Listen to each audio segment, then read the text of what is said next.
ایک وقت کا ذکر ہے کہ ایک بہت خوبصورت اور نیک بادشاہ تھا۔ اس نے اپنے شہر میں ایک نہایت ہی خوبصورت مسجد تعمیر کروائی۔ مسجد کی تعمیر مکمل ہونے کے بعد بادشاہ کی بیٹی نے خواہش ظاہر کی کہ جب یہ خوبصورت مسجد بن جائے گی تو وہ وہاں جا کر 2 نفل ادا کرے گی۔ مسجد کی تعمیر مکمل ہونے پر شہزادی اپنی خواہش کی تکمیل کے لیے مسجد میں تشریف لائیں اور 2 نفل ادا کرنے لگیں۔ اس وقت تمام مزدور جا چکے تھے، بس ایک نوجوان مزدور وہاں اکیلا بچا تھا جو اپنا کام سمیٹ رہا تھا۔ اس نے شہزادی کو نماز پڑھتے ہوئے دیکھا۔ شہزادی کے سجدوں کا وہ منظر اسے بے حد خوبصورت لگا اور اس کے دل پر گہرا اثر چھوڑ گیا۔ کام ختم کرنے کے بعد وہ مزدور گھر لوٹا، لیکن شہزادی کے نماز پڑھنے کا منظر اس کی آنکھوں سے ہٹ ہی نہیں رہا تھا۔ اس نے اپنی ماں کو سارا حال سنایا اور کہا، میں شہزادی سے شادی کرنا چاہتا ہوں، آپ براہ کرم بادشاہ کے پاس میرا رشتہ لے کر جائیں۔ ماں نے بیٹے کو بہت سمجھایا کہ ہم ایک عام مزدور ہیں اور وہ بادشاہ کی بیٹی، ہمارا کوئی میل نہیں، لیکن اس نوجوان پر جیسے جنون سوار ہو گیا تھا۔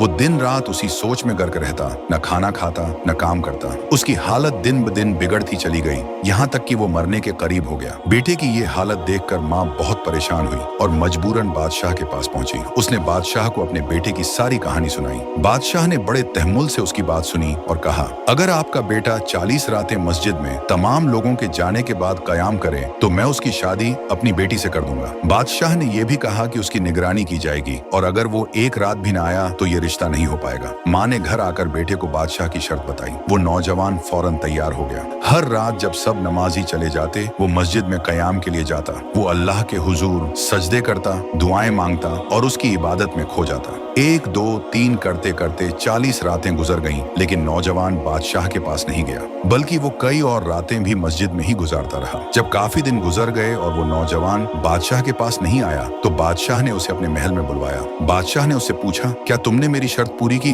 نوجوان مزدور نے کہا، جی حضور، میں نے آپ کی شرط پوری کی ہے۔ بادشاہ نے خوش ہو کر کہا، میں تم سے بہت خوش ہوں، میں تمہاری شادی اپنی بیٹی سے کرانے کے لیے تیار ہوں۔ لیکن یہ سن کر وہ مزدور مسکرایا اور بولا، بادشاہ سلامت، میں اب اس رشتے کے لیے تیار نہیں۔ بادشاہ حیران ہو کر بولا، کیا مطلب؟ تم تو اس کے بغیر زندہ نہیں رہ سکتے تھے؟ نوجوان نے بڑے سکون سے کہا، حضور، آپ نے مجھ پر بہت بڑا احسان کیا ہے۔ جب آپ نے مجھے 40 راتیں مسجد میں قیام کرنے کا حکم دیا تو میرا مقصد کچھ اور تھا، لیکن ان راتوں میں سجدوں کے دوران مجھے جو سکون ملا اس کا مقابلہ دنیا کی کسی بھی شے سے نہیں کیا جا سکتا۔ مجھے سمجھ آ گیا کہ میری محبت آپ کی بیٹی سے نہیں بلکہ اس منظر سے تھی جہاں وہ اپنے رب کے حضور سجدہ ریز تھی، اور اب جو مجھے مل گیا ہے وہ سب سے بڑھ کر ہے۔ یہ کہہ کر وہ نوجوان سکون اور اطمینان کے ساتھ واپس چلا گیا۔